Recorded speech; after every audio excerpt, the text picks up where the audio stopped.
8 es un examen que ustedes dieron en el año 2009. ¿Cómo se denomina el tipo de ética? La pasada hemos desarrollado la disciplina de la ética, ¿no? ¿Con qué más o menos estaba vinculada la ética? Esto estaba vinculado con el tema de la moral, ¿no? Con la idea de lo que es vivir bien, ¿no es cierto? Básicamente, de fondo, la ética aborda el problema de vivir bien. ¿En qué consiste una vida buena? O sea, vivir bien. ¿Cuál sería la mejor forma de vida para el ser humano? O sea, ¿en qué consiste vivir bien? Entonces, respecto a este tema, se han planteado diferentes teorías, diferentes planteamientos de diversos filósofos que han elaborado una teoría, ¿no es cierto?, para explicar cómo se debe vivir. En qué consiste una vida buena, una vida adecuada para el ser humano. ¿Ya? Entonces vamos a ver aquí las diferentes teorías éticas a través de la historia, ¿no? Una de las primeras que aparece en la historia de la filosofía vendría a ser la ética de Aristóteles, ¿no? De gran influencia, inclusive hasta hoy en día. La ética de Aristóteles ha sido denominada con el nombre de eudemonismo, porque el concepto de felicidad en Aristóteles es un concepto importante, y felicidad en griego se dice eudaimonía, ¿no? Eudaimonía. Felicidad.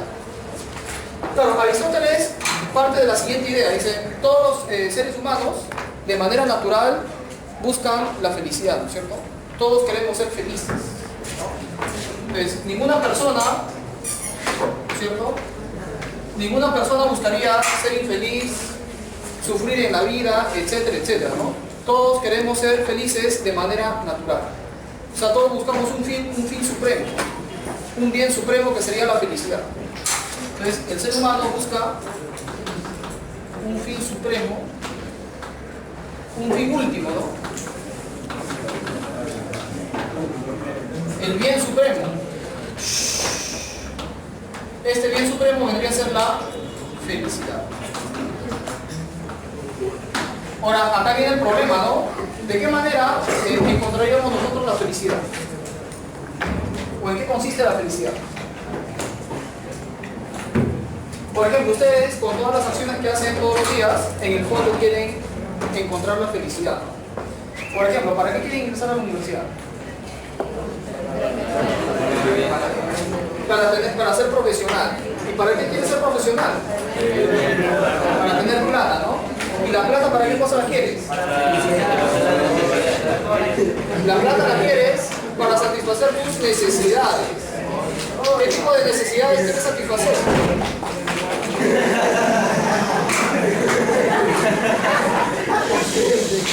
¿Qué tipo de necesidades quisieras satisfacer con el dinero? ¿Ah? Aplaudir. Ya bueno. Entonces fíjense, las necesidades, tú quieres dinero ¿para qué? Para satisfacer necesidades. Y supuestamente con todo esto alcanzarías la felicidad. Claro. Pero Aristóteles va a decir lo siguiente, ¿no? La felicidad no está en las cosas externas, por ejemplo, en el dinero, o de repente en el placer. Hay gente que le gusta la vida placentera, la lujuria, etcétera, etcétera. O de repente en el honor o la fama o el prestigio social. ¿Ya? La felicidad no puede depender de cosas externas, sino que la felicidad principalmente depende de uno mismo. Entonces esto de aquí sería más bien algo complementario nada más, ¿no? Entonces la felicidad depende de uno mismo. Para alcanzar la felicidad entonces el individuo debe desarrollar una vida virtuosa, debe practicar ciertas virtudes que nos conducirían a la felicidad. Practicar las virtudes. ¿Qué virtudes serían las adecuadas o las necesarias para alcanzar la felicidad? Él habla de básicamente dos virtudes, ¿no? La virtud ética y la virtud dianoética. La virtud ética y la virtud dianoética. ¿A qué se refiere Aristóteles con virtud ética? ¿A qué está relacionado eso? Virtud ética vendría a ser, ¿no?, alcanzar la moderación, alcanzar siempre el término medio en las acciones que realizamos, ¿no? no caer en extremos. Todo extremo es un vicio, todo extremo es malo, ¿no es cierto? El bien, la virtud se encuentra en el término medio. O sea, aquí plantea la moderación, el justo medio. Por ejemplo, ¿no? Si tienes dinero, hay gente que cuando tiene dinero, por ejemplo, son gastadores, ¿no? Es el derrochador. Este es un extremo. El pródigo, ¿no? ¿Han leído ustedes la parábola del hijo pródigo? Que se va y derrocha su dinero. Pero el otro extremo, ¿cuál sería? El tacaño, ¿no es cierto? El que no te invita ni un caramelo. El tacaño. Y entonces Aristóteles dice, esos extremos son negativos. ¿La virtud dónde se encuentra? En el justo medio. ¿El justo medio en qué consistiría? Gastar lo necesario según la circunstancia, ¿no? Según cada circunstancia, gastas lo necesario. Ya ese sería el generoso. Por lo tanto, la generosidad vendría a ser una virtud que se basa en el término medio, la moderación, el justo medio. O sea, hay que evitar los extremos, ¿cierto? Esa es la virtud ética.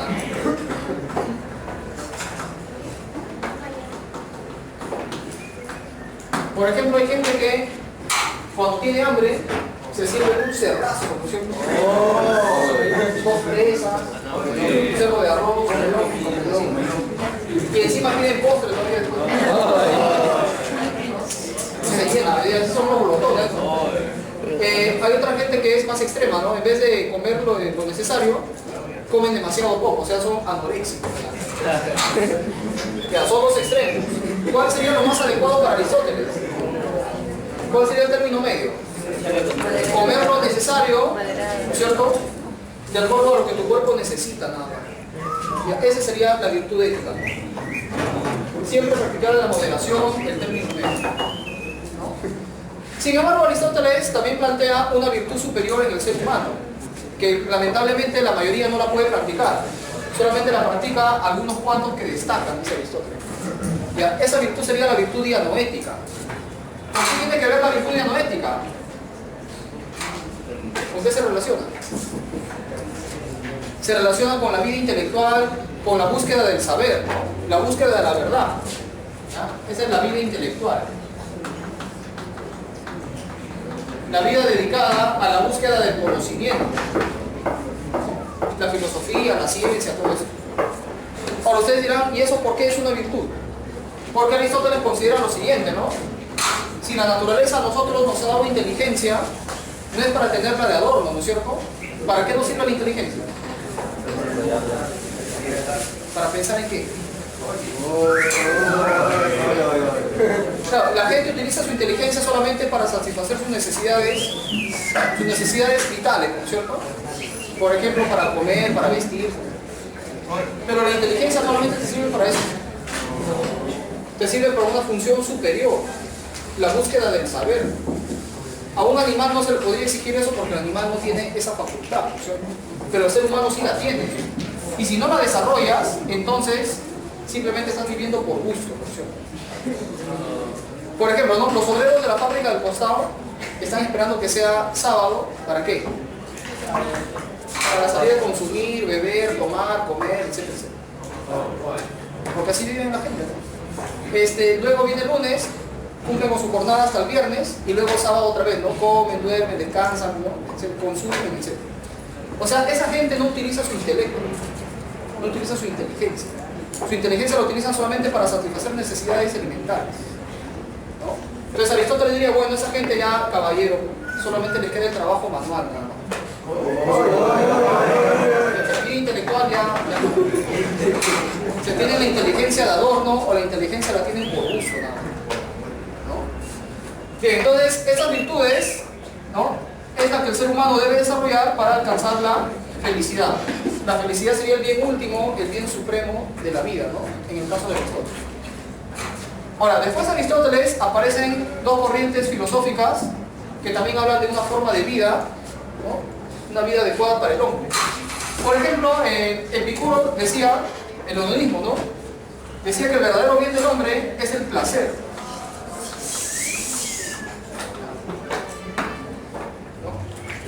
felicidad, la tranquilidad, todo se basa en el placer, ¿cierto? ¿Cómo entendía Epicuro el placer? El placer para él es la ausencia de ¿qué? Ausencia de dolor o de sufrimiento. No tener ningún tipo de sufrimiento, ningún tipo de dolor. Tanto a nivel físico, en el cuerpo, como a nivel espiritual, en el alma, ¿no es cierto? O sea, ausencia de dolor en el cuerpo y en el alma. A ver, ¿cuándo decimos que hay ausencia de sufrimiento en el cuerpo? ¿Cuándo hablamos de placer o ausencia de dolor en el cuerpo? Cuando estamos sanos, no tenemos dolencias físicas, no tenemos enfermedades, ¿no? Entonces ahí tenemos placer en el cuerpo. Eso se llama aponía. ¿No? Aponía significa sin dolor en el cuerpo, ¿no? O sea, la salud. La salud. Y en el alma, ¿en qué consistiría la ausencia de sufrimiento? Consistiría en no tener angustias, preocupaciones, penas, tristezas o temores, ¿no es cierto? Simplemente tenemos tranquilidad en el alma, ¿no? Esa tranquilidad del alma, o la paz del alma, se le llama ataraxia. Ataraxia es la paz interior. No tener tristezas, depresión, preocupación, angustias, temores, perturbaciones, etc. Es ataraxia.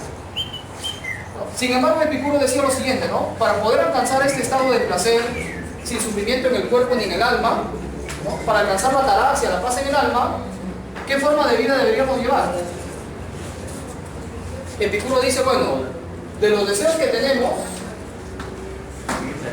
solamente hay que satisfacer algunos deseos que son naturales y necesarios, ¿no?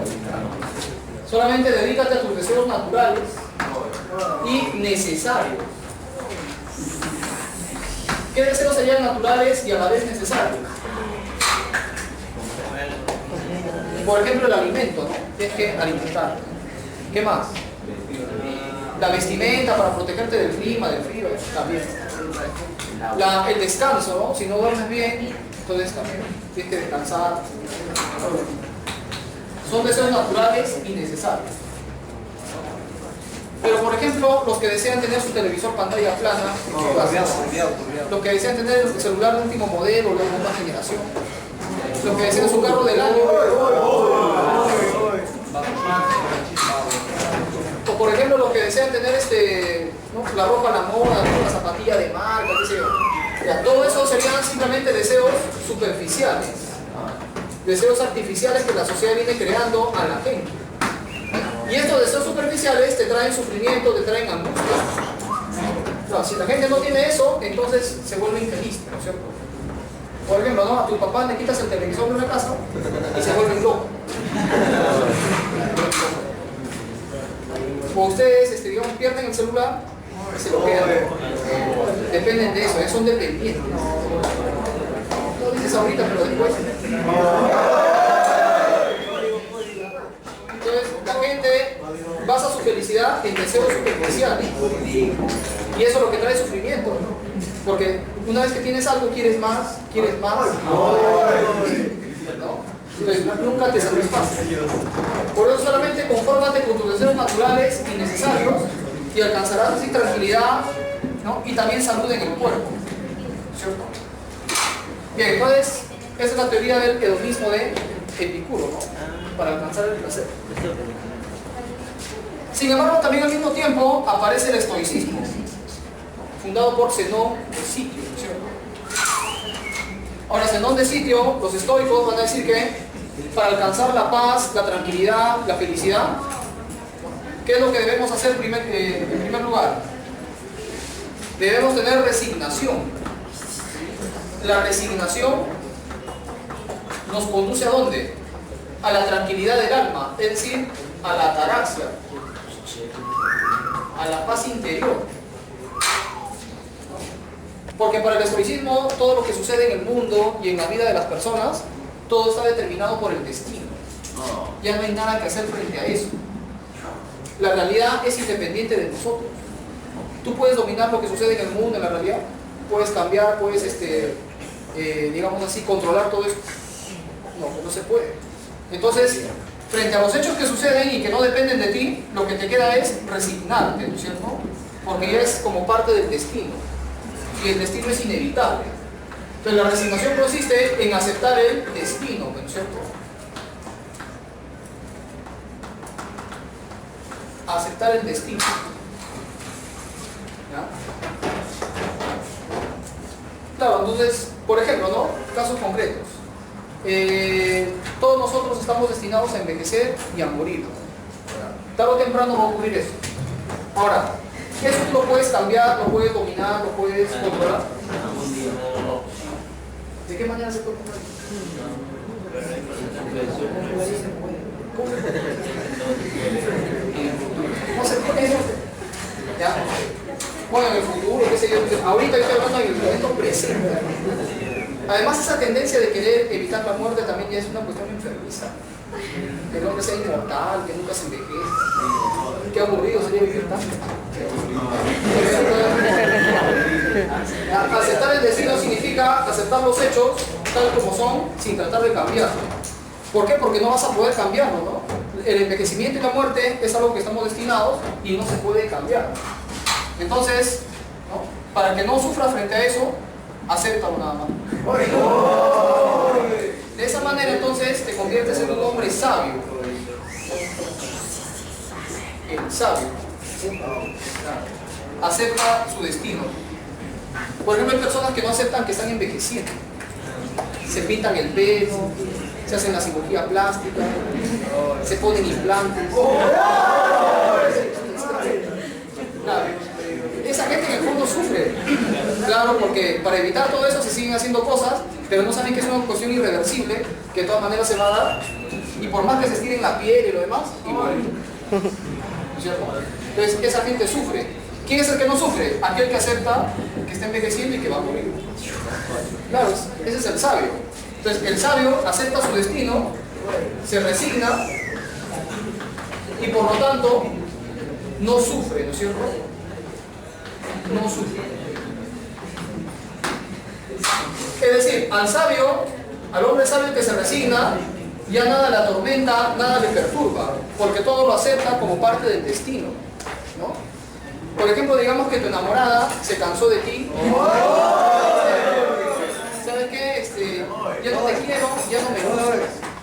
Me gusta tu amigo que está acostado.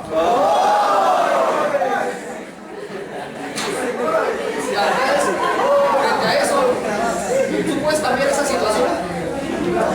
Tú podrías revertir el asunto. No se puede, ¿no? Porque ¿acaso los sentimientos que ella tiene dependen de ti? O sea, tú te vas a meter a su cabeza, vas a controlar eso. Entonces, ¿qué vas a hacer ahí? O sea, lo que te queda como una persona sabia es aceptar ese hecho de manera...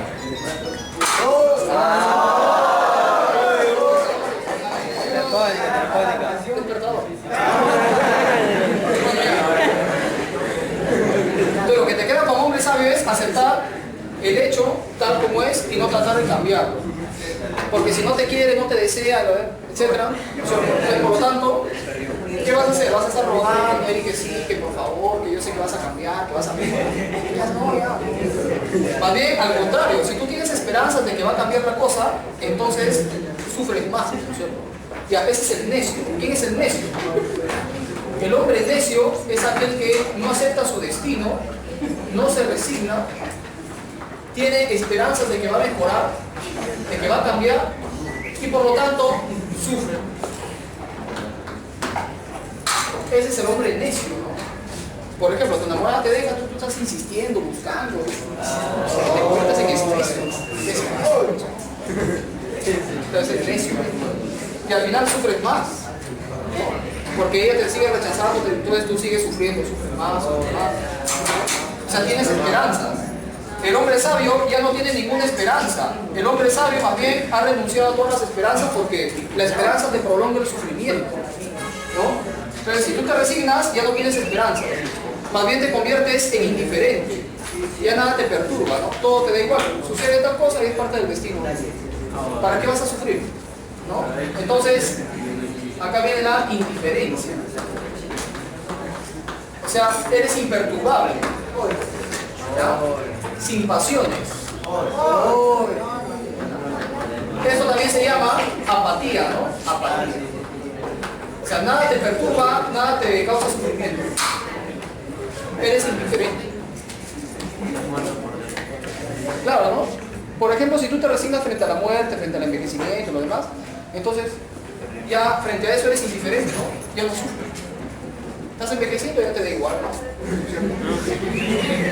¿Quién es el que se hace problemas en la vida? El que se hace problemas en la vida es aquel que quiere cambiar las cosas, aquel que no acepta los hechos, ¿no? Y tiene esperanzas de que va a mejorar o va a cambiar. Y ahí viene el problema. Así que... claro. Entonces, si te enamoras, te deja ya, caballero, deja de empezar. ¿Qué vas a estar insistiendo? Sabia. Bien, entonces sigamos viendo otras corrientes filosóficas, ¿no? Hasta aquí hemos visto teorías éticas de la antigüedad, desde Aristóteles hasta el estoicismo, ¿no? Corresponde a la época griega, la época clásica, ¿no? Sin embargo, en la época moderna aparece un pensador llamado Immanuel Kant, que también va a tener una teoría ética muy diferente a las éticas antiguas, ¿no? Una ética muy distinta a las propuestas antiguas de Aristóteles y de todos ellos. Porque Kant va a decir lo siguiente, ¿no?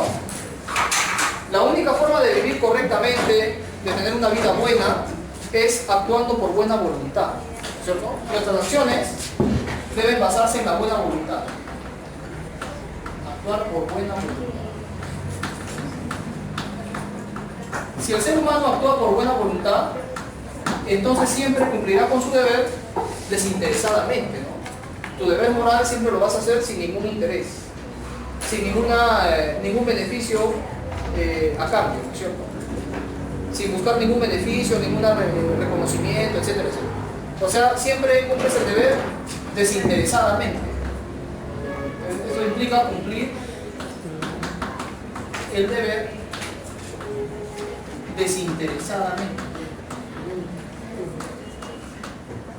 ¿Qué más?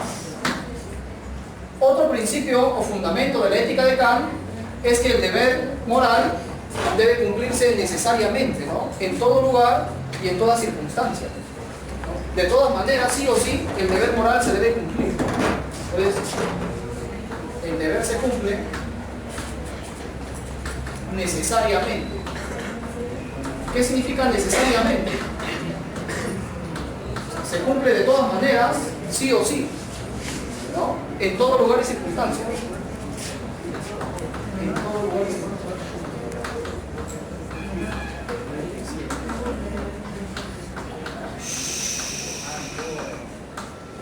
Otro principio de la ética de Kant es que los deberes morales no deben ser impuestos, ¿no? Por otras personas. O sea, nadie te puede imponer tu deber moral. Tus padres, a veces tus papás te imponen los deberes, ¿no? O a veces la religión, ¿no? Claro, el sacerdote, la iglesia, te impone el deber moral. Por ejemplo, te dice, no tengas deseos impuros. Te imponen el deber. O a veces el Estado también te impone deberes, ¿no? El Estado te impone ciertas normas de deberes. O a veces también tu enamorada te puede poner deberes. El deber moral es esto. Ya, pero Kant dice, eso sería incorrecto. Lo correcto es que el deber nazca de ti mismo, ¿no? De tu propia razón, de tu propia convicción. Entonces, el deber nace de tu propia razón, ¿no? De la propia razón del sujeto.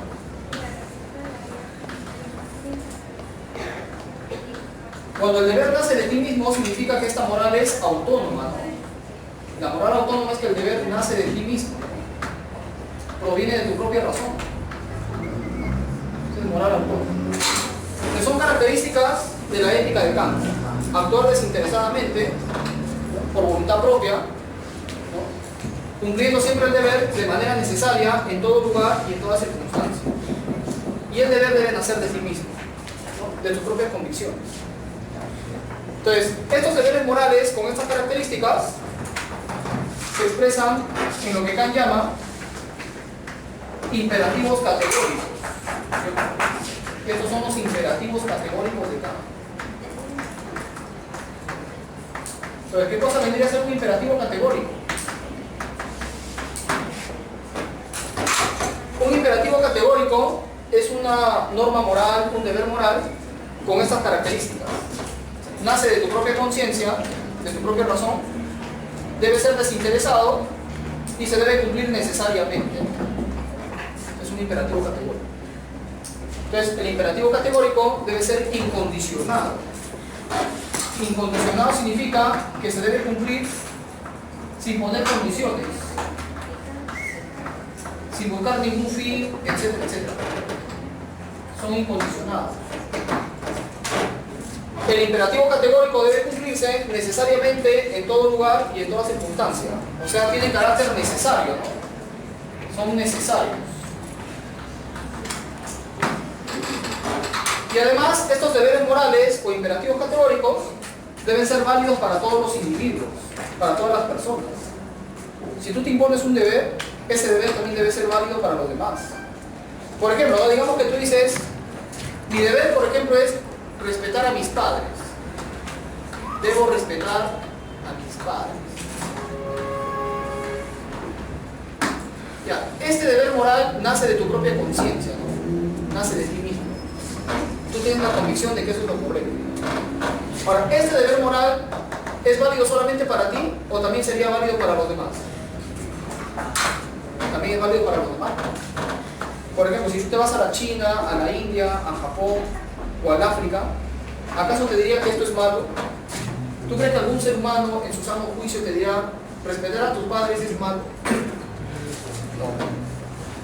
A no ser que sea una mente ya enferma, retorcida. No. Claro. Un sicario, por ejemplo. No, que respetar a mi padre que está bueno. Ya, esa gente ya está enferma, pero estamos hablando de seres humanos normales, ¿no? Si tú regresas a la época del Tahuantinsuyo, por ejemplo, y le pones esa norma, ¿tú crees que algún poblador del Tahuantinsuyo te va a decir eso es malo? No creo. Entonces, este es un deber, un imperativo categórico que es universal. Universal. Válido para todos. Además es incondicionado. ¿Tú respetas a tus padres bajo alguna condición? ¿Le exiges alguna condición para respetarlos? ¿Algún interés? ¿Tienes algún interés de por medio para respetar a tus padres? No, no. Sí. Si te pagan la academia lo respetas, si no... Ahora, ¿siempre respetas a tus padres? ¿Debes respetarlos siempre? ¿O dependiendo de las circunstancias? Siempre, no todo varía. Entonces es necesario, que se cumple necesariamente. Entonces, este es un imperativo categórico. Ahora, Kant ponía como un ejemplo de imperativo categórico el respeto de la dignidad humana. El respeto a la dignidad para Kant es el principal imperativo categórico. Acá se concentran todos los deberes morales, ¿no? Claro. Respetar la dignidad del hombre significa tratar a una persona como un fin y no como un medio, ¿no? Tratar a cada hombre, tratar a cada persona como un fin en sí mismo, como un fin y no como un medio. ¿Qué significa tratar a una persona como medio? No utilizarla. ¿Ah? No utilizarla. Significa reducirla a la condición de objeto, ¿no? La utilizas como un objeto más, como un instrumento más, ¿no es cierto? Entonces, al tratarlo de esa manera, estás atentando contra su dignidad. Por ejemplo, un empresario que trata a sus trabajadores como medios para tener más ganancias. Entonces, el empresario está yendo contra la dignidad de sus trabajadores. Por eso el hombre debe ser tratado como un fin y no como un medio. Ya, eso implica el respeto de la dignidad. Ahora, este es un imperativo categórico que se debe cumplir de manera incondicional, de manera necesaria en todos los casos, y es universal, ¿no? Es válido para toda la humanidad. ¿Cierto? Por ejemplo, ¿no? Digamos que, para poner un caso, ¿no? Digamos que te encontraste un sobre lleno de dólares, ¿no? $5.000. No hay dirección.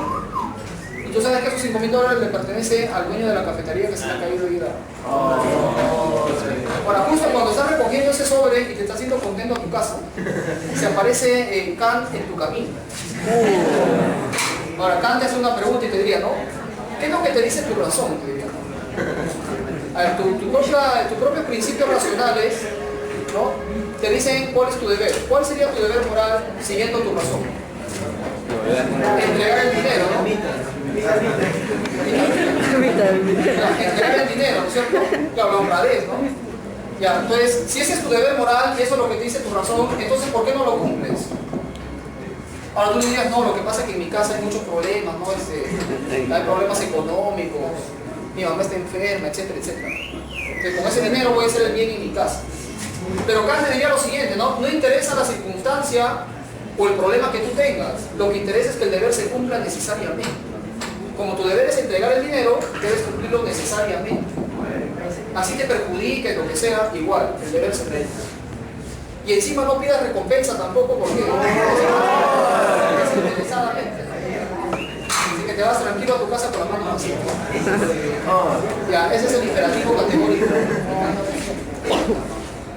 Ya, entonces, por lo tanto, Kant dice, los deberes deben cumplirse de todas maneras, sí o sí, de manera incondicional, ¿no? Ya, seguir los imperativos categóricos. Entonces, la teoría de Kant es una teoría un poco más estricta que las teorías anteriores. Plantea el deber de manera necesaria y incondicional. Y finalmente, una última corriente llamada utilitarismo.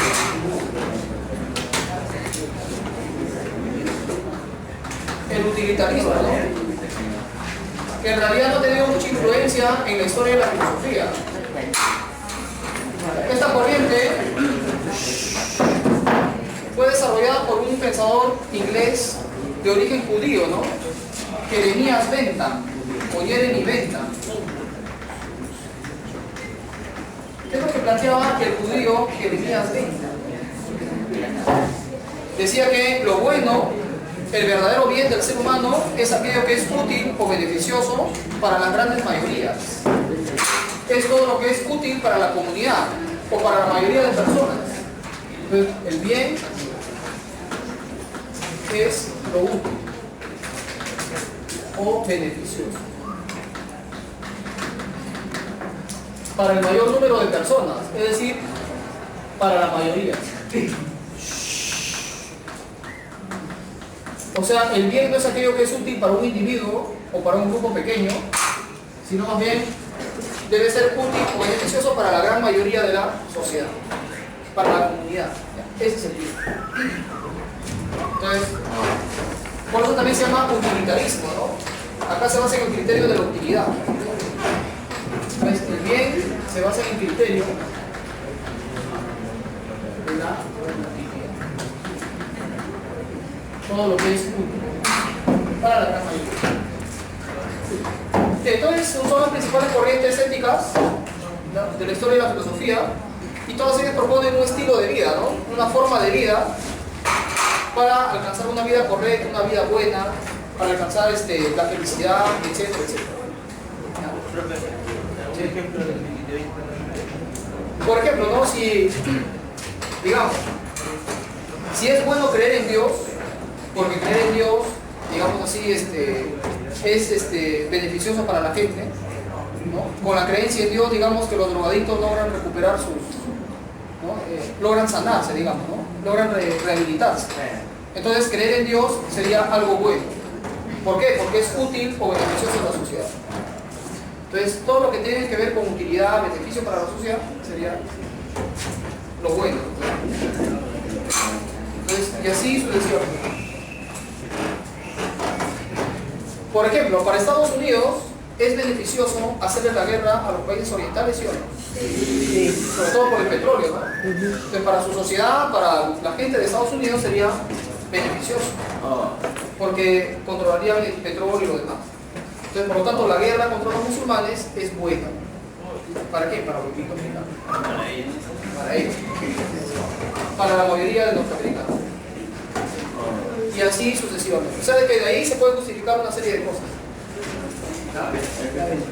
Bien, entonces hasta acá hemos visto el último tema de filosofía.